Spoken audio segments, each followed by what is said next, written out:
자, 23페이지 들어가겠습니다. 세 번째, 시련의 완성입니다. 하나님의 의가 예수로 성취된다. 요 시련의 완성은 지금 앞에서 무슨 얘기예요? 하나님의 의를, 우리를 택한 자를 의롭다 해주시는 것, 요거를 완성시킨다, 그런 뜻이에요. 그러니까 죄인에서 의인되게 하시는 것, 그거를 완성시킨다. 그걸 어떤 방법으로 완성시킨다고 그랬어요? 구약의 성도들은, 이스라엘 백성들은 죄를 지면은 어떻게 해요? 동물로 제사. 양을 잡아가지고 제사를 드린단 말이에요. 그래서 제사함을 받고 또 열심히 살게 하고, 그러다 죄를 지면 양을 또 잡아가지고 그 피로 제사 드리고, 그렇게 해서 하나님 백성이 죄 가운데 사는 게 아니라 의롭다함을 받아서 살아갈 수 있도록 구약엔 양 잡아서 이렇게 하는 율법의 규례가 있잖아요.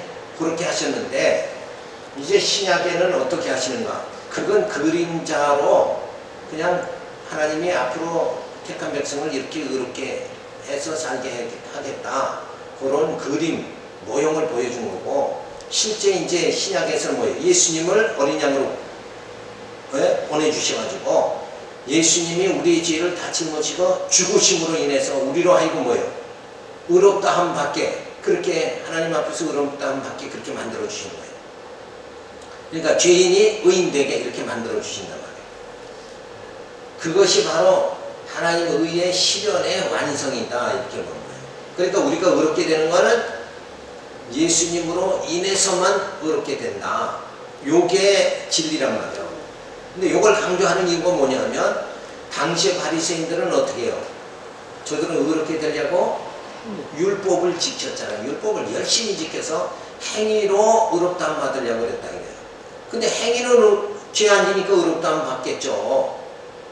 예? 심지어는 장로의 유전까지 만들어서 그저 어디 갔다 오면 그저 거룩한 백성이니까 불결하다 그래서 손도 씻게 만들고, 이렇게 가지고 막 먹는 음식도 말해요, 아무거나 먹지 않고 막 이렇게 엄청난 규범을 만들어 가지고, 장로의 유전을 만들어 가지고 하나님 백성으로 거룩한 생활을 해야 된다고 열심히 거룩한 생활, 의로운 생활을 했단 말이에요. 근데 저들의 의의는 결국 뭐예요?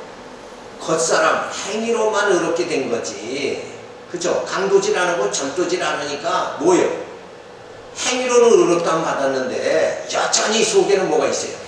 탐욕이, 그거를, 죄성을, 속에 있는 죄성은 해결을 못했단 말이에요. 그런데 예수님이 오셔서 어떻게 해요? 우리의 있는 죄성, 요거를 갖다가 완전히 다 소멸시키고, 그 죄값을 예수님이 지시고 죽으심으로 성령을 보내서 우리 속에 있는 이 죄성을 소멸시켜버리는 거예요. 그래서 온전히 우리를 겉과 속이 다 의롭게 되어질 수 있도록, 의롭다함을 그렇게 인정받게 되어지도록 그렇게 하나님이 역사하셨다. 그래서 하나님의 의가 예수로 온전히 성취된다. 그래서 첫 번째, 칭의는 하나님의 언약의 근간이 언약대로 오신 메시아로 완성되는 거다. 그러니까 우리가 의롭다함 받는 건 뭐에 근거하는 거예요? 언약에 근거한다. 그러니까 하나님이 예수 그리스도를 보내주시겠다 했잖아요. 그 보내주신다는 언약대로 예수님이 오셔서 우리의 죄를 다 사해 주셨다. 그래서 예수로 완성되어지는 거예요. 그래서 4장 23절 25절을 보면 저에게 의로 여기셨다 기록된 것은 아브라함만 위한 것이 아니요. 그러니까 아브라함이 믿음으로 의롭다함을 받았죠. 네. 그 아브라함만 의롭다 해주는 게 아니라 우리도 예수를 보내서 의롭다함, 의인되게 그렇게 만들어 주셨다.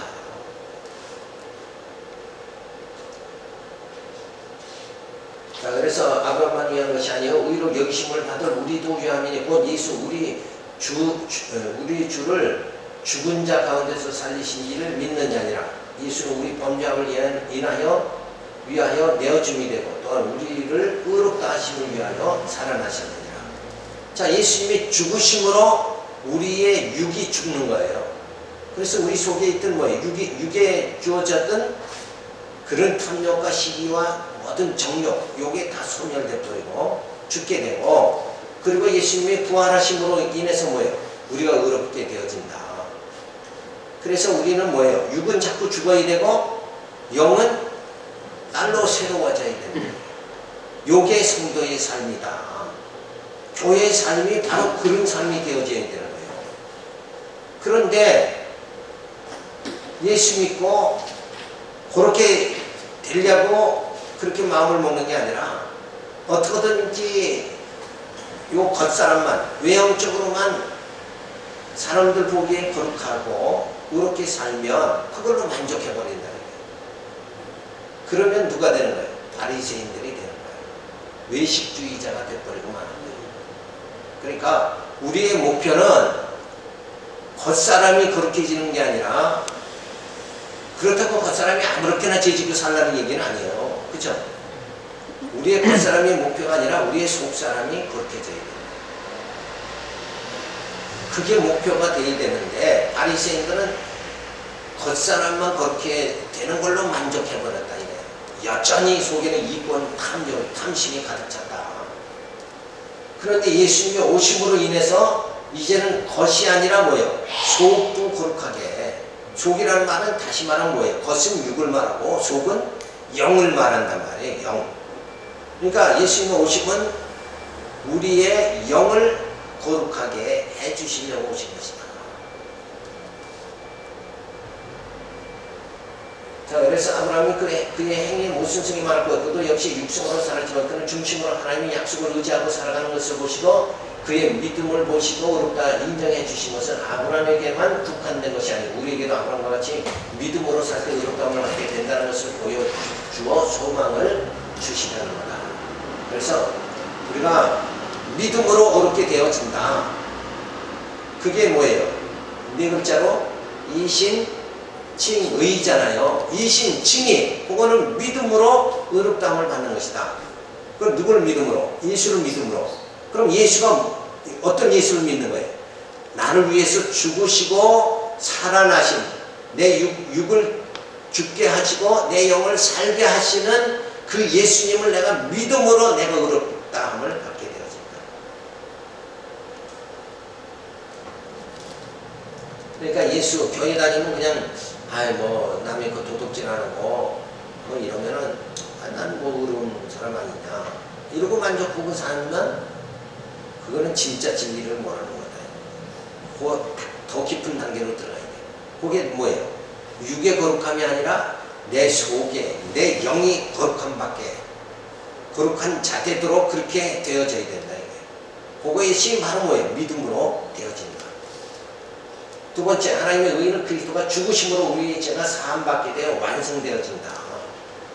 그러니까 바리새인들 같이 율법 열심히 지켜서 조금이라도 더 의롭게 되어지고 남보다 더 의롭게 되어진다. 그렇게 하면서 율법 더 지켜서 이게 의인된다. 요렇게 그쪽 열심으로 하는 게 아니라 그거는 율법을 바리새인들은 곡해한 거다. 이게. 잘못한 거라. 이게. 율법은 그렇게 율법을 지켜서 너 의롭게 되라. 그렇게 해서 하나님이 율법을 주신 게 아니라 왜 주셨다고 그랬어요? 율법을 하나님이 주신 이유는 죄를 깨닫게. 그렇죠. 죄를 깨닫게 하는 거예요. 율법 앞에 가면은 우리의 모든 죄성이 다 정죄받잖아요. 자꾸 눈으로 범죄하면 눈을 빼야 되고 손으로 범죄하면 손으로 이렇게 하다 보면 율법의 정죄 요거에 따라서 전부 우리는 율법 앞에서는 누구도 견딜 사람이 없다. 다 죽게 되는 거예요. 그러니까 율법 앞에 가서 완전히 내 죄가 드러나게 돼서 난 이제는 죽었구나. 내게는 죽음뿐이구나. 이럴 때 우리는 이제 살 길을 찾잖아요. 그래서 예수를 바라보게 된다. 그래서 율법은 우리의 죄를 철저하게 깨닫게 해서 누구 붙잡게? 예수님 붙잡게 만드는 거다. 그래서 하나님이 주신 거란 말이에요. 근데 바리새인들은 그걸 곡해해가지고 하나님이 주셨으니까 내가 열심히 이걸 지켜서 다른 사람보다 내가 좀 의젓하게 의롭게 되어져야 되겠다. 그래서 그 율법의 열심, 네? 이걸 그 공로주의가 자꾸 나타나게 되어진다. 내가 율법을 지킨 만큼 내가 의롭게 된다. 내가 선을 행한 만큼 의롭게 된다. 요게 공로주의잖아요. 그게 가톨릭 사상이란 말이에요. 그래서 가톨릭에는 뭐예요? 공덕을 많이 쌓아야 된다. 그럼 의롭게 돼요? 그게 아니잖아. 세상 사람도 예수 안 믿어도 공덕 많이 쌓는 사람이 엄청 많어. 더 많죠. 자기 머리에 이고 그리고 떡장사라고도 그 모은 돈을 그냥 학교 세운다고 다 주고 장학금으로 다 내놓고 그거만큼 공덕이 어딨냐고. 그쵸? 그게 자기를 위해서 쓴 게 아니라 자기는 뼈 빠지게 고생하고 남을 위해서, 학생들을 위해서 장학금을 냈다.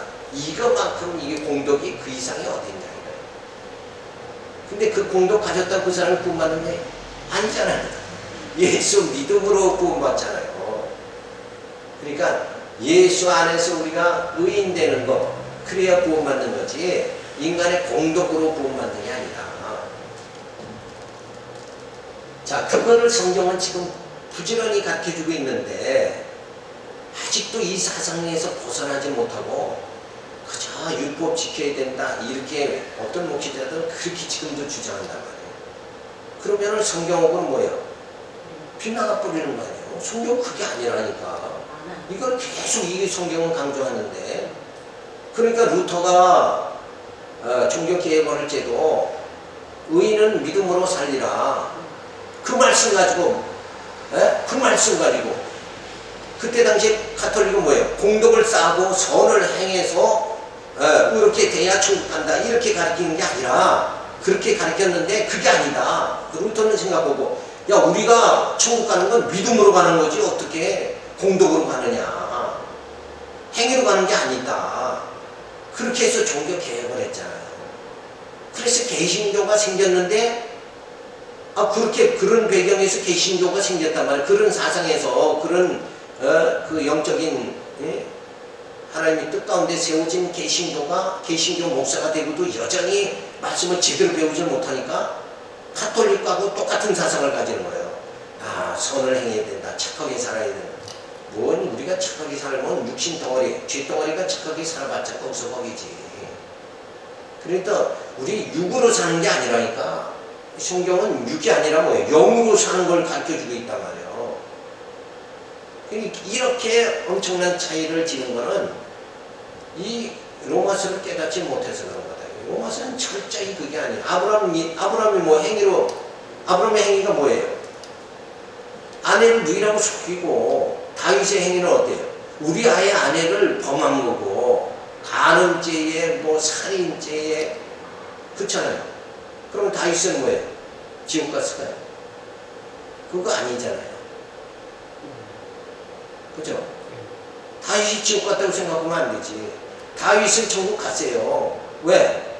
믿음으로 간 거라니까. 그의 행위로는 우리도 마찬가지로 다윗과 같이, 예수님 뭐라고 그랬어요? 형제에게 나가라 한 자마다 전부 살인자다 그랬으니까 다윗이나 나나 자신은 똑같아요. 네? 내 속이 똑같다는 거지. 속이 아직 우리는 다윗같이 살인의 행위에 이르진 않았지만, 그러니까 우리 속에는 그 살인에 이른 단계를 뭐라 하냐면 범죄다. 죄를 범했다. 근데 그 죄라는 건 본질을 말하죠. 그 죄는 뭐예요? 다윗의 본질의 죄는 뭐예요? 우리아의 아내를 범하고 간음하는 건, 그게 죄성이 뭐냐면 간음이란 말이에요. 음욕이라는 게 죄성이에요. 죄의 본질. 간음의 본질은 뭐예요? 음욕이고, 살인의 본질은 살인이라는 행위가 나타나기 전에는 그 마음속에 뭐가 있어요? 미움과 증오가 있잖아요. 그렇죠? 미움이 뭘로 돼요? 증오가 되고, 증오가 살인에 이르잖아요. 그러니까 요건 살인이라는 건 마지막 단계 행위로 나타난 거고, 거슬러서 올라가서 보면 살인한 사람의 마음속에는 뭐가 항시 있느냐? 미움과 증오가 있단 말이야. 증오하지 않으면 어떻게 사람을 죽이냐 이거예요. 근데 예수님은 율법은 살인 행위를 못 나오게 만드는 거고, 예수님 복음은 뭐예요? 우리 죄성을 소멸시켜버리는 거다. 그러니까 율법의 역할하고 복음의 역할은 다 다른 거예요. 완전히 질적으로 다른 거예요. 그래서 율법이라는 건 육체로 살아가는 그래서 사도 바울이 율법은 뭐라고 그래요? 육체의 예법이다 이렇게 결론을 내준단 말이에요. 육체의 예법. 육체가 어떻게 제한짓고 살아가는 요걸 말하는 거고, 복음은 뭐예요? 우리의 이 속사람을 날로 새롭게 하는 거다. 우리 영에 대한 예법이 바로 복음, 말씀이다. 자, 그러니까 점점 우리가 좀 명쾌해지잖아요. 그렇죠? 이렇게 설명을 들으면. 그러면 내가 지금 어떤 신앙의 방향으로 나가야 되느냐? 율법주의 신앙이 아니라 복음주의 신앙으로 나가야 된다. 그거를 명쾌하게 막 아주 그냥 예리하게 막 파헤친 게 뭐냐면 히브리서예요. 모세보다 우월하신 분이 누군가? 예수 이렇게 나오잖아요. 히브리서. 그 말이 무슨 말이냐면 율법 신앙보다 복음 신앙이 우월하다. 왜 우월하냐? 율법은 육체 예법이고 복음은 뭐예요? 우리 영적 예법이다 이거예요. 영이 어떻게 거룩하게 살아가느냐를, 죄 가운데 안 살아가느냐를 복음은 우리에게 와서 그걸 해결해 주는 거고, 율법은 육체로 살인에 이르지 않도록만 해주는 거, 요거를 해결해 주는 거다 이거예요. 근데 이거를 율법 내가 보고 살인 하지 않았으니까, 율법에 내가 살인 안 했으면 율법은 나를 만족해 하는 거예요. 그렇죠? 그럼 내가 율법에서는 살인 안 하면 안 죽을 수도 있단 말이에요. 그렇죠? 근데 복음 앞에서는 우리의 죄가 완전히 드러나버리는 거예요. 근데 결국은 우리가 율법 앞에 정죄받을 수밖에 없는 건, 아직은 내게서 이 죄성이 나타나지 않았지만 우리는 뭐예요? 죄인임에 확실한 거단 말이에요. 그러니까 율법의 정죄를 받는 거예요. 마음으로 번제하고 저 죽일 놈 이러고 하면 벌써 나는 이미 내 죄로 율법 앞에 정죄를 받게 된다. 그러나 예수님 복음 앞에서는 뭐예요? 우리의 죄가 주홍 같을지라도 양털까지 시게 해준다. 그러니까 아예 그걸 왜 그렇게 해주시냐 하면, 우리의 육은 육체의 정욕에 매여 있으면 항시 우리는 죄를 질 수밖에 없어요.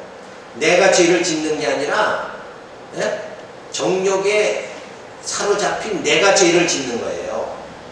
나는 마음으로는 죄 안 짓기를 원하잖아. 사도 바울이 고백했죠. 내가 마음으로는 선을 행하기를 원하되 내 속에 있는 악이 나를 사로잡아서 나를 죄 짓게 한다. 그러니까 사실은 엄격하게 따지면 우리는 죄의 요 사로잡히는 연약성, 요것 때문에 내가 연약하잖아요. 그러니까 죄 가운데 빠져서 그 다음부터는 죄를 한없이 짓는 거예요. 그러니까 요게 죄를 내가 연약하지 않고 강하면은 그 죄를 담대하게 이길 수 있는 힘이 있으면 죄 가운데 안 빠지니까 죄를 안 짓는 거예요. 이해되죠? 근데 나를 이렇게 죄에 대해서 나를 강하게 만들어주는 게, 탐욕에 안 빠지도록 강하게 만들어주시는 분이 내 스스로는 불가능한 거예요. 누가 해줘요? 성령이 오셔서 나를 그렇게 해주신단 말이에요. 그러니까 성령에 사로잡힌, 성령이 나를 붙잡아 주시면 탐욕도 음욕도 아무런 내게서는 나타나질 않는 거예요. 그죠? 그래서 인간이 연약하기 때문에 죄를 질 수밖에 없는 거예요. 그래서 하나님은 아예 죄 짓는 걸, 연약한 인간이 죄 짓는 걸 아예 너 그럴 수밖에 없어. 아예 죄 짓는 걸 치부해버리고, 그죠? 치부할 수밖에. 하나님 편에서 보면 우리 인간은 다 연약해서 죄가 오면, 어둠이 오면 어둠에 사로잡힐 수밖에 없잖아요. 우리는 어둠이 온다고 해서 어둠을 거부할 능력 자체가 없는 거예요. 우리는. 내 마음속에 어느 날 욕심이 딱 들어오면 그때는 그 욕심에 따라서 움직일 수밖에 없는 거예요. 우리는 항거할 능력이 없어요. 그래서 그거를 아시고 하나님께서는 우리 죄가 주홍같이 붉을지라도 양털같이 너 죄 짓는 건 너 연약하기 때문에 죄 짓는 거니까 내가 무조건 다 덮어주겠다. 요게 하나님의 은혜라는 거예요. 그러니까 하나님이 은혜로 나를 완전히 감싸줘 버리고 마는 거예요. 더 이상 뭐예요? 죄 가운데 거하지 않다. 그러니까 내가 죄를 뭐예요? 짓고 안 짓고, 나는 죄 짓고 안 짓고 선택할 능력 자체도 없는 거예요. 어둠이 들어오면 그냥 죄 짓는 거고, 빛이 들어오면 난 빛 가운데 사는 거예요. 선택에 우리는 능력 자체가 없다니까.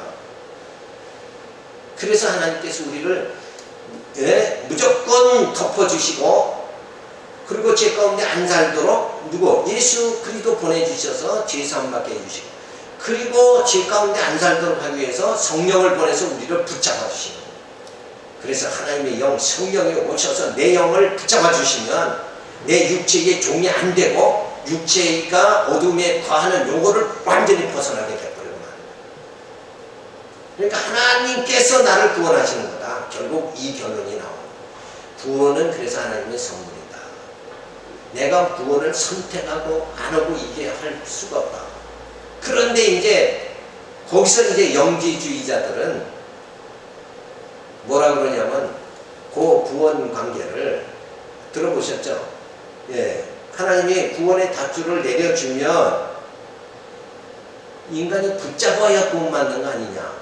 요 붙잡는 거, 요거는 인간의 힘이 가미돼야 구원이 이루어진다. 요런 쪽으로 나간다고 영지주의자는. 그래서 우리가 열심히 해야 된다. 뭘 해야 된다. 막 이렇게 된단 말이에요. 그거는 진짜 잘못된 거예요. 자, 그러면 우린 열심히 내지 말라는 겁니까? 그거 아니에요.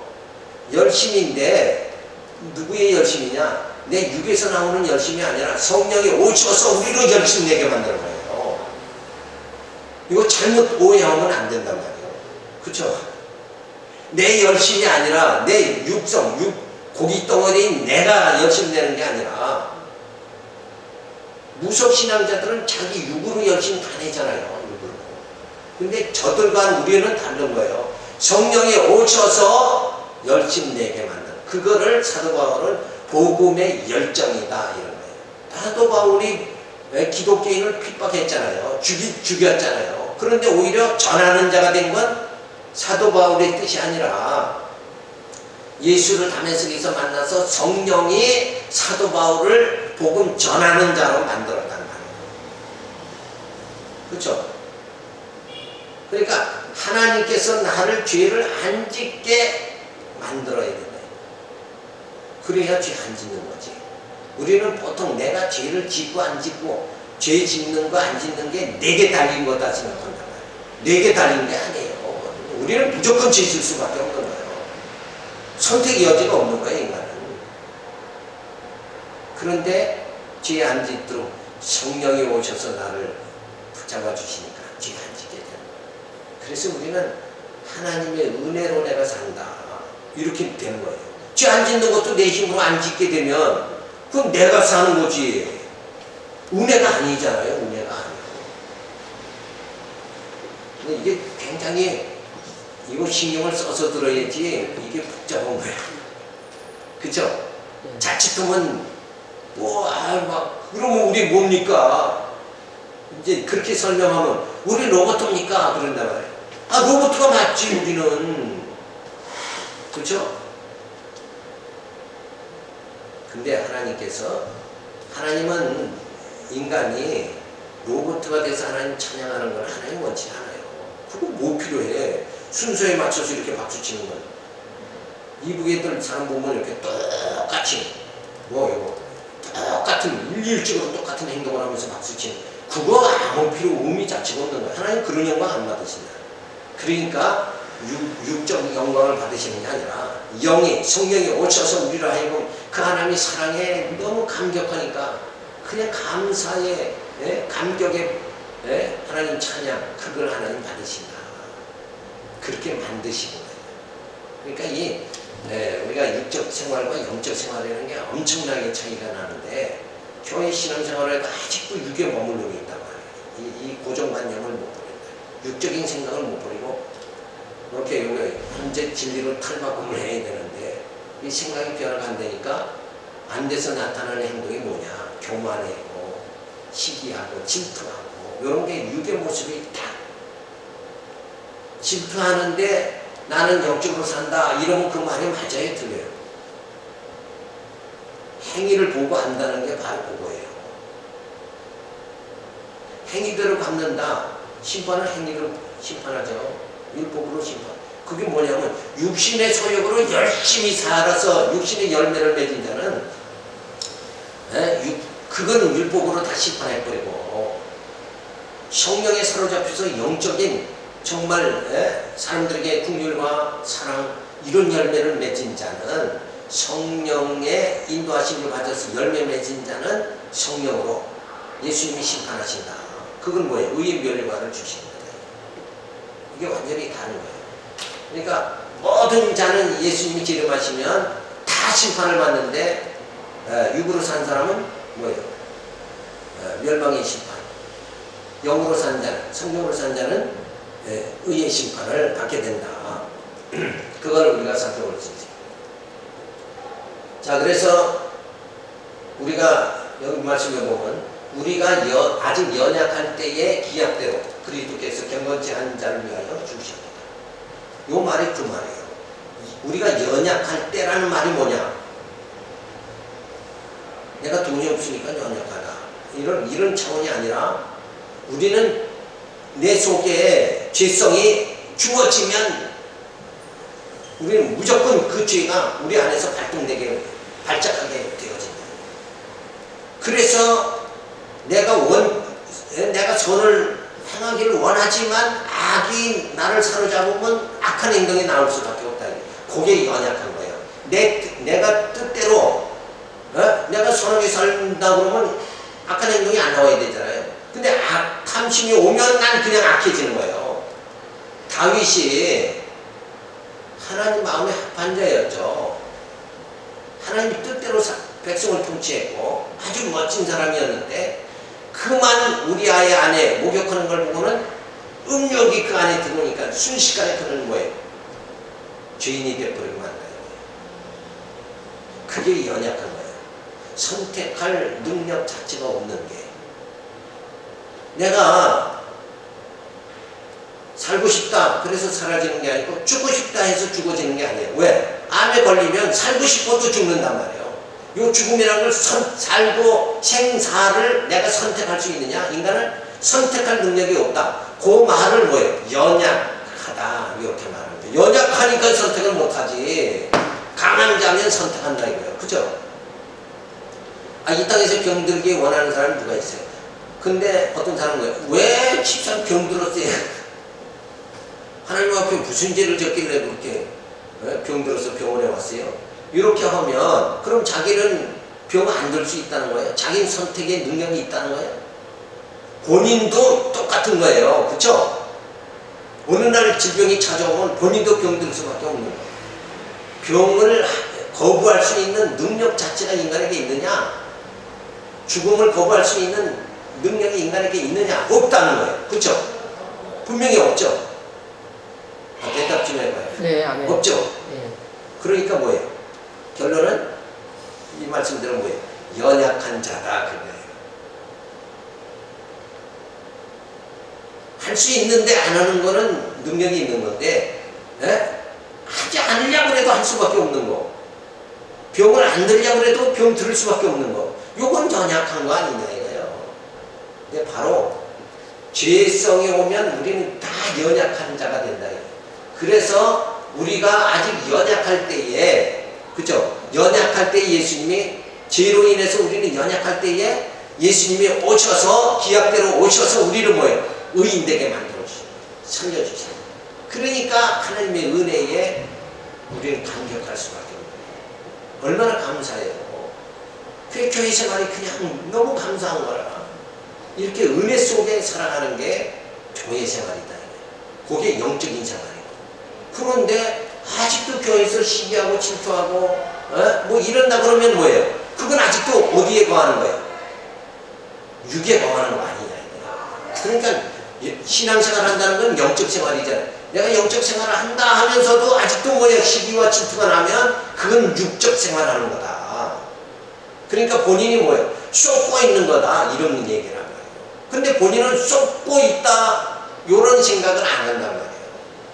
왜? 분명한 걸 모르니까. 그러니까 우리가 아직 연약할 때의 기약대로 그리스도께서 경건치 않은 자를 위하여 죽으셨다. 이 말씀의 은혜를 감각이 들어오는 거예요. 그게. 내가 얼마나 연약한 자인가 깨달으면 그래, 나 연약한 자를 위해서 예수님을 하나님 보내주셨다. 이러면 감격이 들어져야 됩니다. 근데 요 연약하다는 걸 이렇게 구체적으로 깨닫지 못하면 신앙생활 하면서도 내가 왜 연약한가? 그래서 예수 믿는 건 뭐 하기 위해서? 더 잘 되게, 복 받기 위해서 예수 생활한다. 이런 쪽으로 육체적으로 빠지고 만단다. 육체에 머물려고 마는 거예요. 그러니까 영적 단계로 계속 들어가지 못하잖아요. 신앙생활 20년, 30년, 50년 하면 영적으로 성숙해져야 되는데 영적 단계에 들어가지 못하니까 성숙도 될 수가 있어요, 없어요? 될 수가 없지 않냐 이거예요. 아예 단계에 들어가지도 못하고 앉아. 얕은 물가에서 뛰돌고 있는데 어떻게 수영을 배우냐고. 깊은 물에 들어가야 수영을 배울 거 아니냐. 그 하나님의 은혜를 깨닫으려면 요 얕은 물, 육체의 생활에서 영적 생활로 들어와야 하나님의 은혜를 깨닫는단 말이에요. 근데 이 단계를 못 들어가니까 교회 생활에 맨날 뭐 세상 사람이나 뭐 똑같네. 오히려 세상 사람들이 더 잘 되는 걸 보고 어떻게 해요? 부러워하는 마음으로 산다. 우리 세상 사람이 우리를 부러워해야 되는데 교회에 신앙생활하는 사람이 세상 사람을 부러워한다. 권력 있는 사람, 돈 많은 사람 부러워하고 그래서 그냥 교회 와서 뭐 돈 많이 주세요. 이러고 싶고 왜 그걸 구하냐 이거예요. 그건 우리의 구할 것이 아니다는 거예요. 그죠? 우리가 구할 것이 뭡니까? 그 하나님의 사랑과 내게 하나님의 이렇게 연약할 때 나를 구원해 주시는 그 하나님의 은혜, 그 하나님의 사랑을 우리는 구해야 된다. 그 구할 것이 무엇인가를 너희가 구할 것이 무엇인가를 모른다는 거예요. 근데 그 하나님의 전적인 은혜로 우리에게 은혜 주시기 위해서 하나님 보내주신 분이 누구냐? 예수라는 거예요. 그러니까 우리가 구할 건 뭐예요? 하나님의 은혜인데 그 은혜를 주시는 그 예수를 우리가 구해야 된다는 거예요. 찾으라, 두들겨라. 그거는 바로 누구를 구하라는 거예요. 누구 찾으라? 예수를 찾아야 하나님의 은혜 속에 우리가 들어간다. 그래서 우리가 하나님의 사랑에 감격하며 살아. 그래야 행복한 거 아니에요. 감격이 있어야 행복하지. 감격이 없으면 행복이 안 하는 거예요. 이렇게 하나님이 인도해 주시는데 우리는 이런 말씀을 보면서도 에이 뭐 사도 바울이 무슨 얘기인가? 그걸 또 백독을 했다고 그래. 그러면 저거 의미도 모르고 백독하면 뭐예요? 내게 살과 피가 안 되잖아. 그렇죠? 영적 기쁨 단계 안 들어간다. 그러니까 말씀을 보면서 어디까지 우리가 정말 깊은 단계로 말씀을 볼 수 있을까? 이런 걸 배우는 게 신앙이란 말이에요. 전문가한테 배워야지. 그렇죠? 원래 그래서 우리 학교 다닐 때는 그렇잖아요. 국어 시간도 그냥 우리가 문자로 간략하게 보지만 국어 선생은 뭐예요? 그 작품의 의미, 이면의 내용 그걸 쫙 이렇게 설명해요. 그때 되면 아 이게 이런 시였구나. 그리고 감동이 온다는 거예요. 그런 경험이 있죠. 그거 마찬가지예요. 성경도 이게 이런 의미입니다 하고 그 깊이를 지금같이 설명을 해줘야 아 진짜 그렇구나. 성경이 그렇구나. 우리가 아직 연약할 때 기약대로 우리가 연약할 때가 뭔가 그 연약이라는 걸 의미를 모르면 이게 말씀이 은혜가 안 되잖아요. 우리가 연약할 때 뭐예요? 나는 내가 질병도 죽음도 내 임의로 선택할 수가 없어요. 나는 착하게 살기로 난 선하게 살기를 원하지만 내가 뜻대로 안 된단 말이에요. 그렇게 연약할 때에 선하게 살도록 의인으로 살도록 누굴 보내? 예수님을 보내주셨다. 우리가 아직 연약할 때 기약대로 그리스도께 경건치 않은 자를 위하여 죽으셨다. 의인을 위하여 죽는 자가 쉽지 않고 선인을 위하여 용감히 죽는 자가 복이니까 우리가 아직 죄인 되었을 때 그리스도께서 우리를 위하여 죽으심으로 하나님께서 우리에 대한 자기의 사랑을 확증하셨느니라. 연약한 자 구원해 주시는 그때의 하나님의 사랑을 우리가 확증하게 돼요. 나는 이렇게 질병과 죽음 앞에서 나는 이렇게 속수무책인데 그런 나를 이제는 사망이 쏘는 것이 무엇이냐 이렇게 담대하게 말할 수 있도록 죽음을 두려워하지 않도록 그리고 우리는 뭘 바라봐요? 부활을 바라볼 수 있도록 부활의 소망을 내게 주시니까 하나님의 사랑을 생각하지. 하나님이 진짜 나를 사랑하시는구나. 하나님의 사랑이 확증이 되어진다. 하나님의 사랑이 뭐예요? 믿어지게 되어진다. 그래서 하나님과 영적으로 뭐예요? 동행하는 삶. 이 삶이 우리에게 주어지게 그렇게 하나님 만들어 주십니다. 그 다음에 하나님의 의의 그러면 성질이 무엇인가? 10분 쉬었다 그랬어요.